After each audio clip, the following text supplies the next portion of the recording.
इंदौर में खुफिया और पुलिस व्यवस्था की लापरवाही का बड़ा खुलासा हुआ है।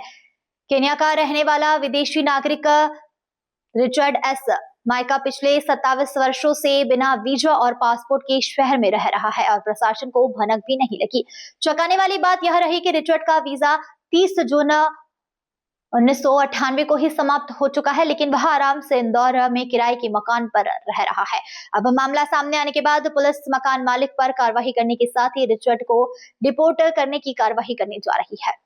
दरअसल रिचर्ड को इंदौर पुलिस ने 2018 में MIG थाना पुलिस के माध्यम से पकड़ भी लिया था, लेकिन उसे किसी कारणवश डिपोर्ट नहीं कर पाए थे। लेकिन इसी बीच पुलिस ने उसके ठिकाने और गतिविधियों पर कोई निगरानी नहीं रही। जानकारी मिली कि रिचर्ड भारतीय मोबाइल नंबर चला रहा है, जिसकी जानकारी किसी विभाग के पास दर्ज नहीं है। उससे भी खतरनाक बात यह है कि उसके फेसबुक अकाउंट पर हिंसा भड़काने वाले वीडियो, उत्तेजक पोस्ट और खून खराबे वाले कंटेंट भी भरे पड़े हैं और उसके फॉलोवर्स हजारों में हैं, लेकिन उसकी फ्रेंड लिस्ट में इंदौर का एक व्यक्ति भी नहीं है।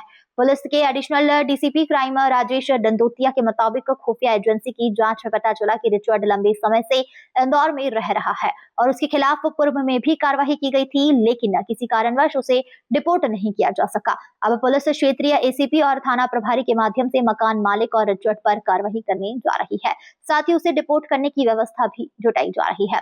दंडोतिया के मुताबिक वह शहर में गोपनीय रूप से किसी नेटवर्क के लिए सक्रिय हो सकता है और इधर शहर में विदेशी नागरिकों से जुड़े अपराध लगातार बढ़ रहे हैं। हाल ही में नार्कोटिक्स विंग ने अफ्रीका युवती को 15 लाख के कोकीन के साथ पकड़ा था और अब FRRO और क्राइम ब्रांच दोनों इस मामले में सक्रिय हुए हैं।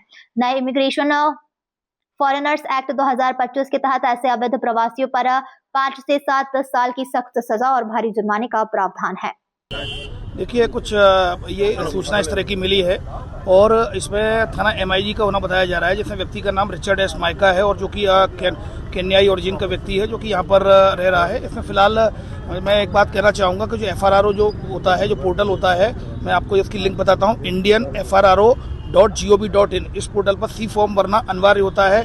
कोई भी अगर मकान मालिक हो तो उसको भरना है कि कौन किराएदार है, और अगर इसके अलावा कोई इंडिपेंडेंट व्यक्ति आके यहाँ रहता है तो उसको सेम को जानकारी देनी होती है। क्योंकि इस संदर्भ में अभी ये इस तरह की सूचना मिल रही है कि ये किराए से रह रहा था, तो ऐसी स्थिति में मकान मालिक के खिलाफ वैधानिक कार्रवाई की जाएगी। थाना प्रभारी MIG ACP MIG को बता दिया गया है कि इसमें इसको वेरीफाइड करें और सम्मत कार्रवाई करें। चूंकि इसका पासपोर्ट, जैसा कि बताया जा रहा है कि पासपोर्ट भी इसका एक्सपायर हो गया है, तो ऐसी स्थिति पासपोर्ट एक्ट के तहत भी इसमें कार्रवाई की जाएगी और मकान मालिक के खिलाफ भी उसने जो सूचना थाने पर नहीं दी है तो उसके खिलाफ भी वैधानिक कार्रवाई की जाएगी। मैं आपको बता दूं, पिछले 7 दिनों से लगभग 100 से अधिक ये इस तरह की कार्रवाइयाँ हो चुकी है, जिसमें 163 VNSF के तहत इंदौर पुलिस कमिश्नर संतोष कुमार सिंह का ऑर्डर है, जिसमें कि प्रिवेंटिव ऑर्डर है, जिसमें कि प्रत्येक व्यक्ति को, मकान मालिक अगर कोई किराएदार रखता है तो उसको, या फिर कैफे संचालक को, होटल में रहने वाले आगंतुकों को, इस तरह से जो भी बाहर के लोग आते हैं उनकी जानकारी देना अनिवार्य है। अगर नहीं देते हैं तो 223 VNS के तहत FIR की जाएगी। इस प्रकरण में भी अगर किसी की भी इसमें लापरवाही पाई गई तो इसमें भी 223 VNS के तहत कार्रवाई की जाएगी।